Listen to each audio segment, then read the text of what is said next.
Bonjour à tous et à toutes, c'est Cyril des solutions pour réussir en trading.com. Alors, je voulais vous montrer une nouvelle méthode que j'ai que j'ai trouvée avec le kit Belkayat et puis le kit RSI. Donc, je vais exploiter en fait les retournements par rapport à cet indicateur-là, qui est quand même bien plus fiable que l'indicateur des vagues d'Elliott, qui nous montre à chaque fois ces 2 et ces 3. Sur une montée comme ça, on aurait un 3 là, un 3 là, un 3 là, un 3 là, ce serait un petit peu plus difficile à prendre position, tandis que sur les flèches, eh bien, quand une flèche apparaît en haut comme ça veut dire que les cours ont fait quand même un plus haut et qu'en fait il y aura un retournement imminent jusqu'à la prochaine flèche, jusqu'au plus bas. Voilà. Donc je vais guetter le retournement. Donc je vais guetter le retournement avec tous ces indicateurs là. Donc j'ai le Belkayat Timer qui nous donne des signaux d'achat et de vente, le RSI, le stochastique, le momentum et le centre de gravité statique. Donc quand les trois là vont descendre en même temps, avec celui-là aussi, hein, eh bien je vais pouvoir prendre position sur le marché. Donc je vais mettre aussi du RSI. Donc là on est en 5 minutes, je mets toujours de deux time frames. 5 minutes, 30 minutes. Alors là, on commençait un petit peu à se retourner. Qu'est-ce qui se passait? Donc on voyait que là, ça commençait un petit peu à baisser. D'ailleurs là, on commençait à passer la moyenne mobile, ça commençait un petit peu à baisser. Le récit baissait, le stochastique baissait, momentum et puis celui-ci aussi baissait. Mais en 30 minutes, il baissait pas. En 30 minutes, on voyait qu'en fait, pour l'instant, celui-ci ne baissait pas. Il est en train de s'arrondir. Donc si s'arrondit, les cours ont des chances de remonter. C'est ce qui s'est passé. D'ailleurs là on a un petit trading range et en 5 minutes les cours se remontaient. Donc j'ai pas pris position. J'ai pris position après quand c'est bien descendu là. Voilà. Donc là le dodan s'est fait et après ça commençait à descendre là. Et quand ça commençait à descendre, tout descendait. Vous avez vu? Le RSI, le stochastique, le momentum et le centre de gravité statique. Là c'était pas mal. Donc j'ai vite vu que ça allait descendre donc sur les deux taille frames. Donc j'ai pris position là par là. Donc c'est revenu taper contre la moyenne mobile et j'ai pris position là. Donc j'ai pas attendu forcément qu'on ait un signal de vente là. Parce qu'avant d'avoir un signal de vente, il faut bien qu'en fait il fasse un dodan et qu'il redescende. En l'occurrence, il le faisait avant. C'est parce qu'il est bien descendu qu'en fait la barre horizontale est remontée. C'est un peu dynamique aussi celui-ci. Donc il y avait un dodan comme ça et je voyais qu'en fait il commençait à redescendre comme ça là, hein. Et ensuite, eh bien, je regardais, on avait le récit qui descendait, on avait le stochastique aussi, le momentum qui était quand même bien sur la ligne horizontale.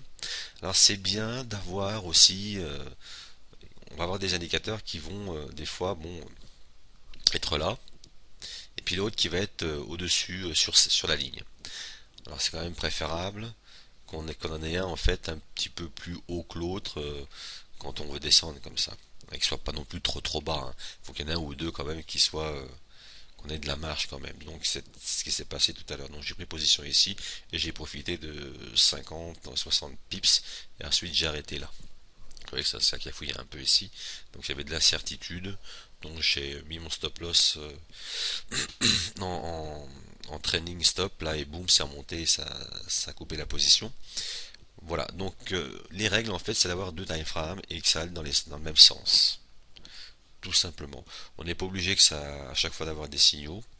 On, on peut, si tout va dans le même sens, même si ça remonte comme ça, on voit bien de toute façon, hein, là ça commence à remonter.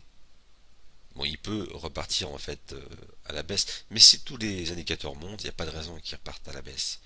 Hein, là, les indicateurs remontaient, bon, on n'avait pas de flèche pour le haut. Alors quand il y a une flèche pour le bas, je vais prendre position que vendeuse. Quand il y a une flèche en bas comme ça, je vais prendre une position qu'acheteuse.